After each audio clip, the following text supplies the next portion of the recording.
અંકલેશ્વર મતદાર યાદી સુધારણામાં મોટું કૌભાંડ. ભાજપના નામે બોગસ સહીઓ કરી ફોર્મ પધરાવી દેવાતા કોંગ્રેસ લાલગુમ, હાઈકોર્ટમાં જવાની ચીમકી. 154 અંકલેશ્વર હાંસોટ વિધાનસભા મતવિસ્તારમાં ચૂંટણી તંત્રની આંખ નીચે જ લોકશાહીનું ખૂન કરવાનો પાયો નંખાયો હોવાના ગંભીર આક્ષેપો સાથે સ્થાનિક રાજકારણમાં ભડકો થયો છે. અંકલેશ્વર શહેર તાલુકા કોંગ્રેસ સમિતિના અગ્રણી ભૂપેન્દ્ર મોહનલાલ જાનીની આગેવાનીમાં ચૂંટણી અધિકારી અને પ્રાંત અધિકારીને અત્યંત કડક શબ્દોમાં લેખિત ફરિયાદ કરી ધડાકો કરવામાં આવ્યો છે કે ભાજપ પ્રેરિત BLOના નામે બોગસ સહીઓ કરી ચોક્કસ સમાજ અને વર્ગના મતદારોના નામ મતાધિકારમાંથી બાકાત કરવા માટે ફોર્મ નંબર 6 અને 7 કચેરીમાં જમા કરાવી દેવાયા છે. આ સમગ્ર કૌભાંડમાં જે તે BLOએ પોતે સહી કરી હોવાનો સ્પષ્ટ ઇનકાર કરતી ઓડિયો ક્લિપ પુરાવા તરીકે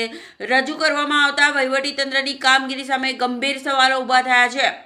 આ પ્રસંગે કોંગ્રેસના ભૂપેન્દ્ર જાની, વિપક્ષી નેતા જહાંગીર ખાન પઠાણ, ચૂંટાયેલા સભ્યો રફીકભાઈ ઝઘડિયાવાળા, બખ્તિયાર પટેલ, યુથ કોંગ્રેસ પ્રમુખ શરીફ કાનુગા તેમજ વિવિધ સેલના પ્રમુખો અને હોદ્દેદારો મોટી સંખ્યામાં હાજર રહી તંત્ર સમક્ષ ઉગ્ર આક્રોશ વ્યક્ત કર્યો હતો. કોંગ્રેસે આક્રમક મિજાજમાં માંગણી કરી છે કે આ લોકશાહી વિરોધી કૃત્ય કરનારા તત્વો સામે તાત્કાલિક પોલીસ ફરિયાદ દાખલ કરવામાં આવે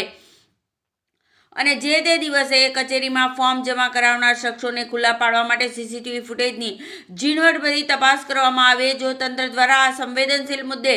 તટસ્થ તપાસ કરી દોષિતો સામે કડક કાર્યવાહી કરવામાં નહીં આવે અને તમામ બૂથોની વિગતવાર યાદી પૂરી પાડવામાં નહીં આવે તો પ્રદેશ કોંગ્રેસના આદેશ મુજબ નામદાર હાઈકોર્ટમાં પિટિશન દાખલ કરી કાયદાકીય લડત આપવાની ચીમકી પણ ઉચ્ચારવામાં આવી છે. કોઈ પણ સંજોગોમાં એક પણ સાચો મતદાર મતાધિકારથી વંચિત ન રહેવો જોઈએ અને સત્તાધારી પક્ષના ઇશારે થતી આવી ગેરરીતિઓ જરા પણ સાખી લેવામાં આવશે નહીં એવો મક્કમ નિર્ધાર કોંગ્રેસના આગેવાનોએ વ્યક્ત કર્યો છે. આજ રોજ અમારા કોંગ્રેસ પક્ષના જાગૃત કાર્યકરો દ્વારા તેમજ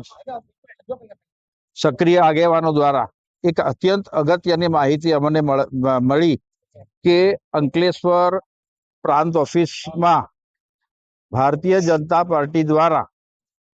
154 વિધાનસભા વિસ્તારના 6 નંબર અને 7 નંબરના જે ફોર્મ ભર્યા એમાં 7 નંબરના ફોર્મમાં જે વોટર કાયદેસરના છે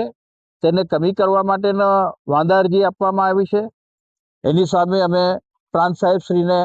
એક વાંધો આપ્યો છે કે એક જ BLA નિમણૂક કરેલ એક જ વ્યક્તિની સહીથી અને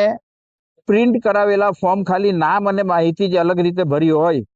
એવા અંકલેશ્વર શહેરના ઓછામાં ઓછા 6000 ફોર્મ અને બીજા તાલુકાના એ રીતે અહીંયા જમા કરાવવામાં આવ્યા છે. જેની માહિતી અમને મળતા અમે પ્રાંત સાહેબ શ્રીને એ તમામ માહિતીઓ માંગી છે કે 154 વિધાનસભા વિસ્તારમાં 6 નંબર અને 7 નંબરના ફોર્મની બૂથવાર માહિતી અમને આપવી. તેમજ પ્રાંત સાહેબ શ્રીને અમે એક ઓડિયો ટેપ પણ આપી છે કે જેમાં એ લોકોના BLA ભારતીય જનતા પાર્ટી દ્વારા નિમણૂક કરેલ BLA કબૂલે છે કે આ સહી મારી નથી અને આ રીતે એક બોગસ પ્રક્રિયા કરીને શહેરના ચોક્કસ વર્ગના વ્યક્તિઓને અને ચોક્કસ સમાજના વ્યક્તિઓને વોટિંગથી વંચિત રાખવાનું જે દેશદ્રોહનું કાર્ય કર્યું છે તેવાઓ પર અમે પ્રાંત અધિકારી સાહેબને કે જે BLO હોય તો BLO, કોઈક પાર્ટી કાર્યકર્તા હોય તો પાર્ટી કાર્યકર્તા એની પર દેશદ્રોહનો કેસ કરી અને સત્વરે આ તમામ માહિતી અમારા પક્ષને પૂરી પાડે એવી અમે એક ભલામણ કરી છે અને એમને એક અરજ કરી છે. કેમ કે